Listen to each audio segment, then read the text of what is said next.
Bonjour à tous. Le but de cette vidéo est de vous présenter le LMC, Little Man Computer, afin que vous arriviez à vous en servir pour faire les exercices demandés. Vous avez ici sur votre écran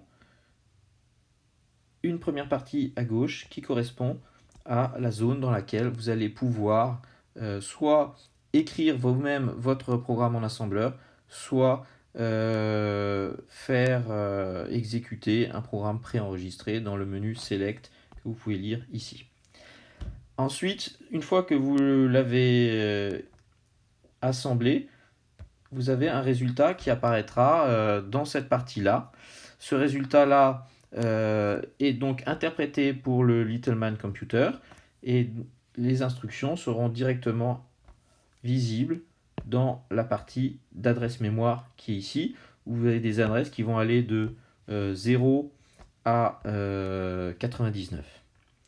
Le CPU, lui, se trouve au centre et contient différents registres pour le compteur du programme, c'est-à-dire à savoir à quelle ligne il est, les instructions, les adresses, ainsi que les résultats de l'unité arithmétique et logique, donc les résultats du calcul, qui sont reliés au CPU.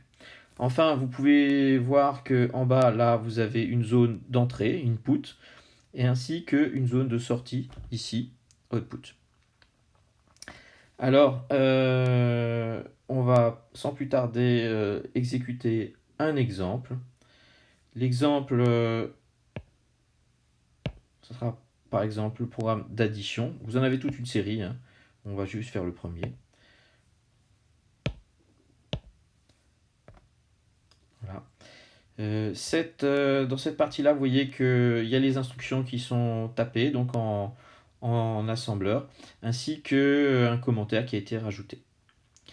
Dans le menu options qui se trouve à cet endroit-là, vous pouvez voir que vous pouvez faire afficher les codes qui sont les codes sous forme de 3 digits qui sont associés à chacune de ces instructions. Donc la première ligne, le 901, est stocké ici à l'adresse 0, le 399 à l'adresse 1, le 901 à l'adresse 2, et ainsi de suite. Pour une meilleure compréhension, on va le mettre en mode lent, puisque le programme peut être exécuté ici, soit sous forme de run, donc directement sans étapes, soit en mode pas à pas, avec le bouton step.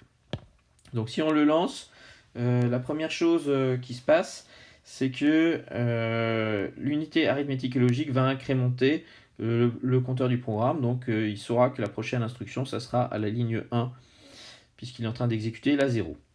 La 0, ça correspond à l'adresse donc mémoire, où il va lire son instruction. Il va récupérer les 3 digits de l'instruction, qui sont ici 901, qui seront donc ramenés dans le CPU pour être interprétés. La 901 correspond donc à une instruction 9, donc une entrée-sortie, associée au 01, ce qui veut dire que c'est un input. Du coup, ici, on va se retrouver avec une valeur à saisir, qui est la valeur de votre choix. Moi, je vais mettre 12, par exemple. Ce 12-là est donc stocké dans l'accumulateur du CPU. La ligne d'après, vous pouvez lire ici, ça sera la ligne 1, où on a un code 399 qui correspond à l'instruction stock accumulateur à l'adresse 99. Ce qui veut dire qu'il va prendre la donnée de l'accumulateur qui est 12 ici et il va la mettre dans l'adresse 99 qui est l'adresse de la mémoire. Donc on y va, on le lance, on l'accélère un petit peu. Donc le 1 va être incrémenté en 2. Et à l'adresse 1, il va récupérer cette instruction 399 qui va être ramenée au CPU et interprétée. Donc 3 et 99, il récupère le 12, il va le stocker à l'adresse 99. Il a fini, il va passer à l'adresse suivante, c'est-à-dire l'adresse 2, qui est encore un input. Ici, vous voyez bien, 2 input. On y va. Donc le 2 est incrémenté en 3.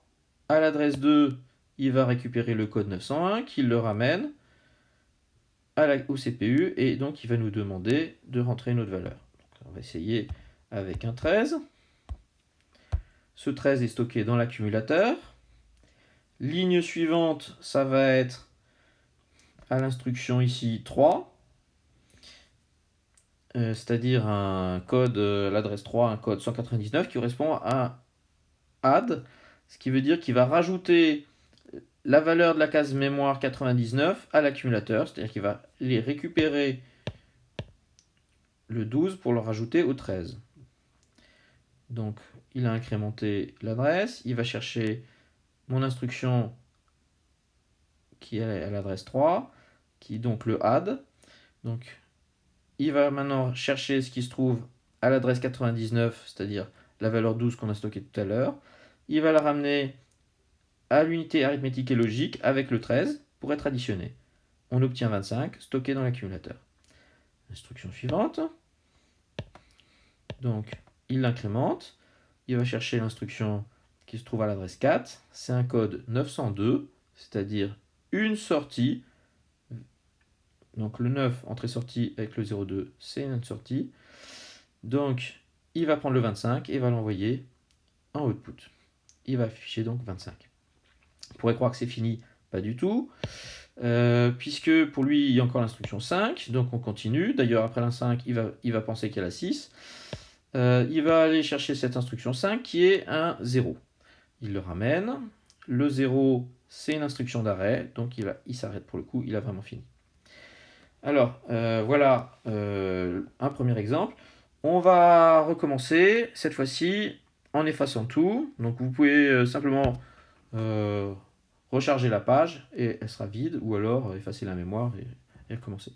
Alors, on va écrire notre propre programme dans cette zone-là, qui est la zone prévue pour.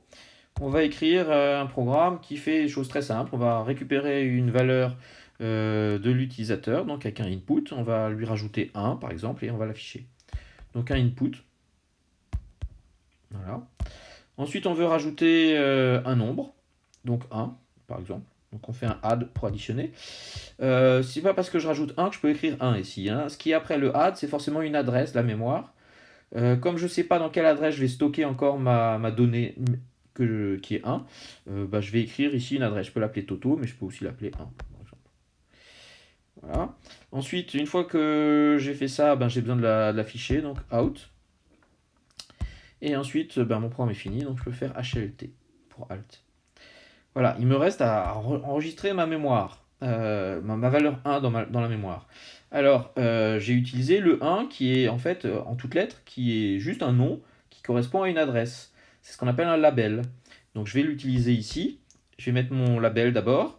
Et ensuite, je vais dire que ce que je mets maintenant, c'est une donnée. Donc date pour donnée. Et là, je peux mettre ma valeur numérique 1. Donc à l'adresse mémoire qui s'appelle 1, j'ai mis une donnée qui est la valeur numérique 1. Alors, cette adresse mémoire, moi, je ne la connais pas. C'est pour ça que je l'ai mis à la fin du programme. Parce que quand j'écris à ma deuxième ligne add 1, je ne sais pas encore combien j'ai besoin de lignes. Donc, je ne sais pas à quelle mémoire je vais pouvoir écrire mon 1. C'est pour ça que ça fonctionne comme ça. Alors, maintenant, je peux soumettre mon programme. Il va être interprété. Et donc, ici, vous voyez que vous avez affaire ici à différentes lignes qui correspondent aux différentes instructions qui sont mises en mémoire. 901, 104, 902, qui sont les interprétations de ces instructions-là. Alors, on ne va pas l'exécuter pas à pas, pour le coup, on va l'exécuter rapidement. Donc, il va aller chercher ma première instruction qui est un input, interpréter, il va me demander une valeur. Ok, je lui mets une valeur, donc 5, par exemple. Ensuite, il le stocke dans l'accumulateur, il passe à la suivante, qui est un code 104, c'est-à-dire une addition de ce qui se trouve à l'adresse 4. Donc il va aller chercher ce qui se trouve à l'adresse 4. Il voit que c'est un 1, et pour lui, le 1 ici, c'est donc une donnée. Donc il la rajoute, il envoie à l'unité arithmétique et logique qui fait l'addition, qui stocke 6. Instruction suivante, c'est un output. Donc le code 902. Donc il va prendre le 6 et va l'envoyer en sortie. Voilà. Instruction suivante, c'est le alt. Donc il va s'arrêter. Et il n'ira pas lire l'instruction d'après. On est d'accord, l'instruction d'après, de toute façon, il n'a pas à la lire, c'est une donnée. Donc les données, généralement, on les met à la fin. On peut aussi les mettre dans le programme à condition d'avoir mis des boucles qui ne les lisent pas comme des instructions. Ou des sauts d'instructions. Vous voyez que l'intérêt, c'est que cette donnée-là qui commence par un 0, comme le alt, ne soit pas au début. Parce que s'il était au début, enfin si elle était au début, il n'irait pas lire la suite, puisque comme ça commence par un 0, ça serait un stop. Voilà, j'espère que ça a été un peu plus clair et que vous arriverez à faire votre travail. Merci.